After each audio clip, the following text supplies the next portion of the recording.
What's going on YouTube? This is JabberTech, and in my hands here is the Google Pixel 4 XL. I'm going to give you my midterm review of this phone. I've been using it since launch date and it's 2020. A lot of you might be thinking about picking this up, especially since the price has come down quite a bit. For example, the 128 gig that I have here in my hands is going for about 700 bucks on Swappa. Check my link down below because for 700 bucks, I think that's an absolute steal. But is it still worth your money? There's some things that I think are great about this phone and other things that I'm kind of still scratching my head about. But let's get into this review and I'm going to tell you what my experience has been like using the Pixel 4 XL since launch.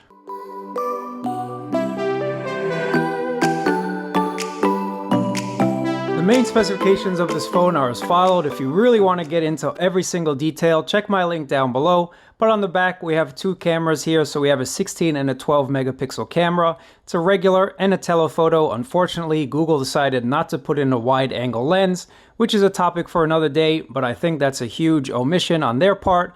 On the front, your selfie shooter is an 8 megapixel. Inside, you have the Snapdragon 855 processor, 6 gigabytes of RAM, either 64 or 128 non-expandable storage. So make sure to choose whichever one you think you're going to need for the long term. You also get a 3700 milliamp hour battery on the Pixel 4 XL, which honestly is a little bit small in 2019 and especially in 2020. You do have a somewhat cool Soli radar chip on the front, which I'll get into in a little bit, as well as USB-C charging on the bottom. It's IP68 rated, so don't worry about splashing it in a little water. I did put a pretty cool skin on the back, but you can either choose from black or white. If you check Swappa, they probably have an orange available too. And then for the speakers, it uses bottom firing as well as your earpiece for a speaker. The screen itself is a beautiful panel. It's a 6.3 inch panel, and you also get a 90 Hz refresh rate. So again, if you want to know more specifications, check the link down below. Now I'm just going to talk about some things that I like and maybe the reason why you're picking up the Google Pixel phone, especially the Pixel 4 XL, is for the camera. Now the camera is an amazing shooter. I can't tell you how much I've really enjoyed using this camera, and I'm talking about stills. I'm not a person that takes a lot of video, but if you're a type of person that takes a ton of video, the Google series of phones is definitely not for you because we don't have 4K 60 frame a second shooting. That's just something that Google decided to leave out on a $1,000 phone. Why they would do that, they claim that it's for storage reasons, but the only way to get around that, Google, is if you gave us more internal storage, or maybe you could have given us that free unlimited backup again for the Google Pixel 4 XL. But that being said, stills on this camera is the main reason why you want to pick it up. Anyone that I see that has a Pixel phone, the number one question I ask them, why did you pick up a Google Pixel? And most of the time they tell me for the camera. One thing that I think Google has left out, that's left underdeveloped at this point, something that they really hyped up and something that hasn't lived up to all the hype, is the motion sense technology in here, thanks to that Soli radar chip. And in its most simplistic form, what you can do with it, when you reach for your phone, it'll know that you're coming for it and it'll activate the screen, show if you have any notifications, show you the time, etc., etc.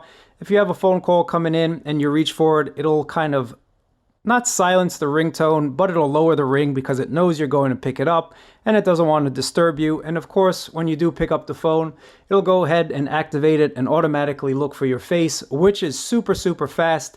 Let's talk about that for a second. The facial unlock is absolutely great on this phone. It works all the time except when you're in direct sunlight. When the sun is beaming on your face, it will not unlock. But in every other situation, complete darkness, or if it's really sunny outside, just not beaming on your face, it will unlock. So I do like that a lot. Another thing that the Soli radar chip in here and the motion sense was supposed to do, and while it does work, it's not anything that I've used since launch day, is kind of to change the tracks going left or right. So let me just show you this by playing a song. What it'll do, you see that little glow on the top, that lets you know that you can use the motion sense technology within this application. And it is pretty good when you have this mounted in your car and you are driving, you can change the tracks. But other than that, this is not something that I've used. You can swipe your hand and it should go on to the next track. Let's try that again. And it works about 90% of the time. Once you kind of figure out how to do it, it really does work. You can go back, etc., etc. Another thing that I don't like about this phone is we don't have parallel applications, and what that means is a lot of manufacturers like LG, OnePlus, Samsung, Huawei, etc.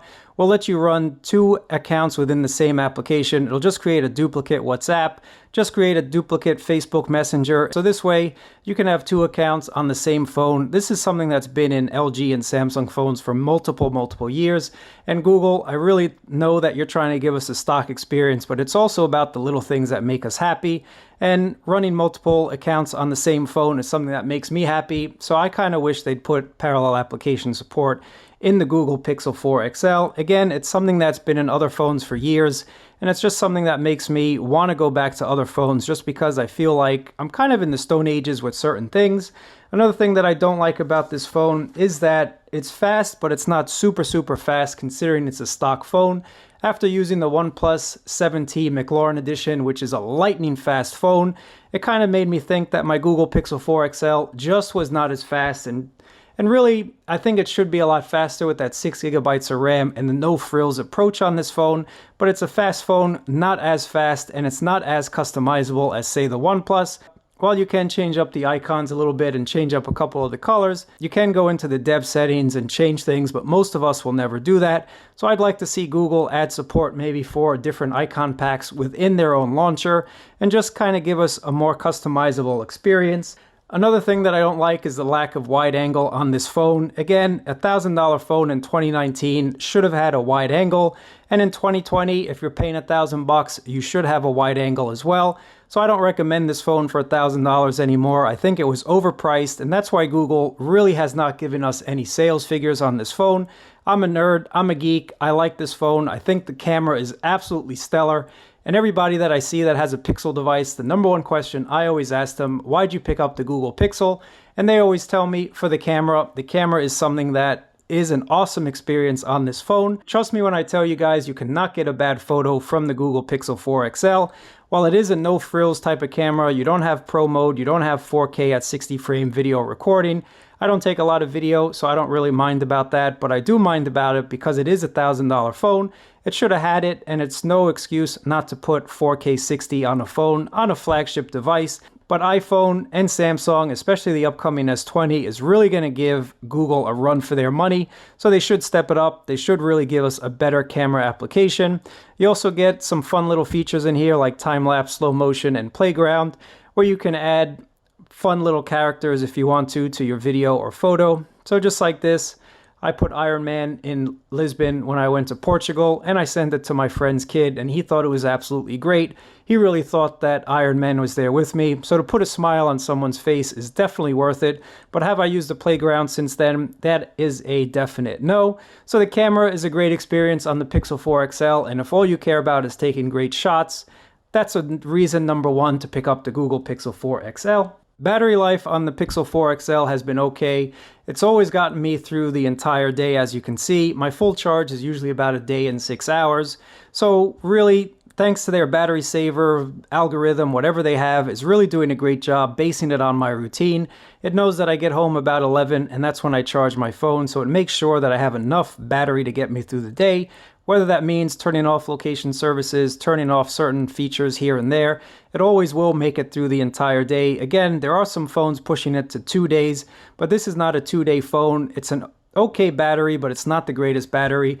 But it is not anything that I have to complain about since Google has always made it through the entire day.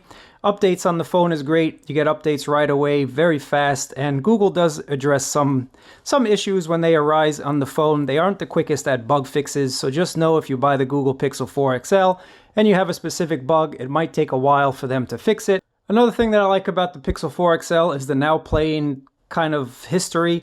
What that means is that it's constantly scanning the background if you enable it, and it'll let you know what songs we're playing. So you can see today I've heard about 4 songs wherever I was, and it'll keep a running tally of what songs you've heard. So you can go back to pretty much whenever you bought this phone, and it'll go ahead and let you know how many songs you've heard. So in 2019, there were 1,600 songs around me, and it's just a cool party trick. If you're out somewhere and you have your phone on the table and a cool song comes on and no one can remember the name, it'll just show you on the lock screen right at the bottom here what song is playing. Definitely a cool feature, definitely something that I really enjoy. And again, it's the little things about a phone that make you either enjoy it or not. Another thing that I really like about the Google Pixel 4 XL, and I'm not going to show you because I have a lot of contacts on my phone app, but if you have a call that comes in, you can automatically send it to your Google Assistant, and I think that's something super, super fun. Even when I do know the call, I sometimes send them to my assistant just because it's awesome. So the Google Assistant integration on the Pixel 4 is something that's awesome. It can make reservations for you. It can call screen suspected spam numbers right away, so you don't even get a ring. It'll just send them to your assistant, and if it's not a spam call, it'll come through. So again, it's the little things that Google kind of make me smile and really make me enjoy the Pixel 4. But some things that I think Google missed the boat on are some things that make me not smile about this phone, like the underdeveloped Soli chip, that motion sense that really hasn't gotten any updates since launch. The fact that a lot of the banking institutions, a lot of applications in general, won't allow me to log in with my face. That's just something that is a super annoying thing every single day to go ahead and type in my password. Again, you can say an early adopter problem, you can say first world problem, whatever you want to say, but it is a problem, and it just reminds me of using an S4 from back in the day when we didn't have any biometrics whatsoever. And another thing I don't like is Google, while they let us customize a couple things here, they really don't give us a lot of customizable options. They don't really let us install third-party icon packs directly from their own launcher. They don't let us change a lot of the colors. While you can change some of these colors up here, they don't really give us a ton of color options. They don't give us that color wheel like OnePlus devices and other devices out there give us. So really, guys, could I recommend the Pixel 4 XL? I think it's a great phone at $700. If you find it on Swappa at a good price, this is definitely a phone you'd want to pick up. But at the $1,000 price point in 2020, I think it's a little bit too expensive, especially with the OnePlus 8 hot on its tails, which probably is going to give you a lot more features for that $1,000 price point. And again, guys, the number one reason to pick up this phone is the camera. That's the number one reason, really the sole reason most of us pick up the Google Pixel 4. But let me know what you think down in the comments below. Thanks for watching. I appreciate it. Thumbs up, subscribe, and I'll catch you guys next time.